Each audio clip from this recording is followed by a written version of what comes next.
And there you are, guys. A fully ballasted 48 plate train curve. This is the R40 curve. Unfortunately, I didn't have enough 1x1s to finish this. I ran out of the 1x1 reddish browns. I do have those on order though.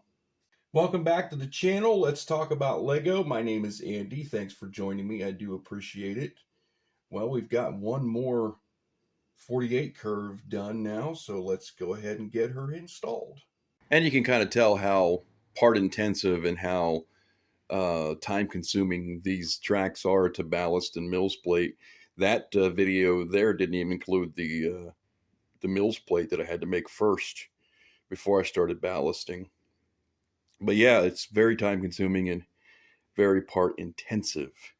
But we did get it installed here and it went in pretty well. What isn't as bad as this one over here. So it's looking pretty good. Got the curve there, and I got all this track right here, this straight track ballasted and mills plated, except for right there you can see, as I said before, I ran out of 1x1 tiles, so I couldn't finish the ties on this part. But I got those coming sometime this week, hopefully. They still haven't shipped them out. I ordered them like Sunday night into Monday morning, and they still haven't shipped anything out. So I'm hoping they'll ship today, because otherwise I won't even get it this week. I also extended out the road plates here. As you can see, I added an intersection there to make the road correspond with this road over here to go straight through here. That's looking pretty good. And then I obviously made it go straight there too to accommodate the parking lot. The question is, do I want to go straight here, add more road onto there, and then dead end? Or do I want to dead end where it's at right now? I'm thinking maybe at least one more road plate, and then maybe dead end at that point. It depends on really what I'm going to put in this area, which hasn't been decided yet, unfortunately. So we got to figure that out first. I extended the bike lane, of course. Now, with these 32 plates and having the road in the center, it only left me 5 studs on the side there. So the road plate or the bike lane is all the way to the outside instead of like it is over here where it's got 2 studs on the outside of it. Because these were done with the roads to all the way to the one side instead of in the center. And then a lot of those were done on 48 plates instead of 32 plates. But in this case, this is a 32 plate and it's in the center. So the bike lane doesn't have as much room, but that's okay.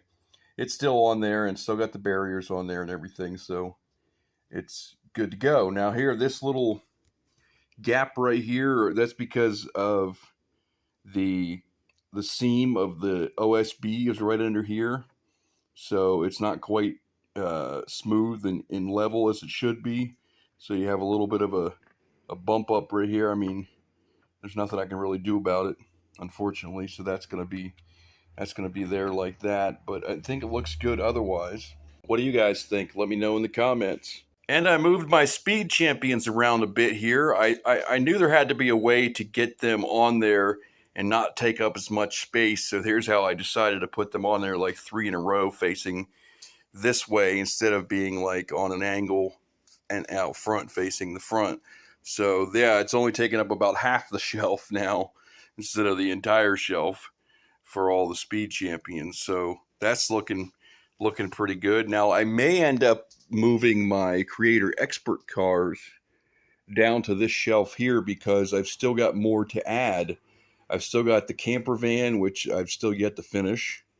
And I've got the I've got another copy of the Porsche and another copy of the Mustang that I was going to do rebrickables on, because there's other cars you can do rebrickables with on those. So we got those two, and then the new Lamborghini Countach, or however we say that, came out that I want to get a hold of that too. So we want a little bit more room for these expert cars, which right now we've got on a full shelf here. So, and then if I move those down here to this shelf, then I might move some of this stuff, my Statue of Liberty, my Empire State Building, the Orchid, and Optimus Prime and all that down to this shelf right here.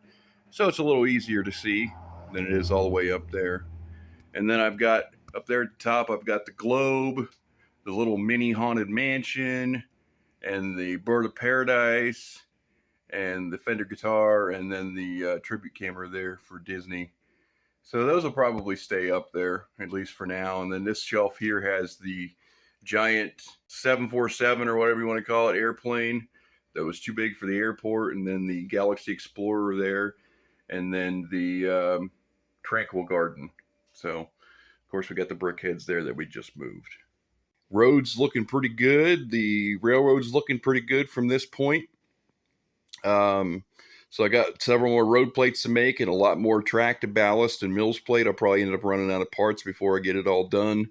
I did already run out of 1x1 cylinders in light gray for my bike lane barriers, so I can't do any more of those yet. And so I've already got a new list of parts that I need to order, even though I just got a whole boatload. I'm always running out of something, it seems.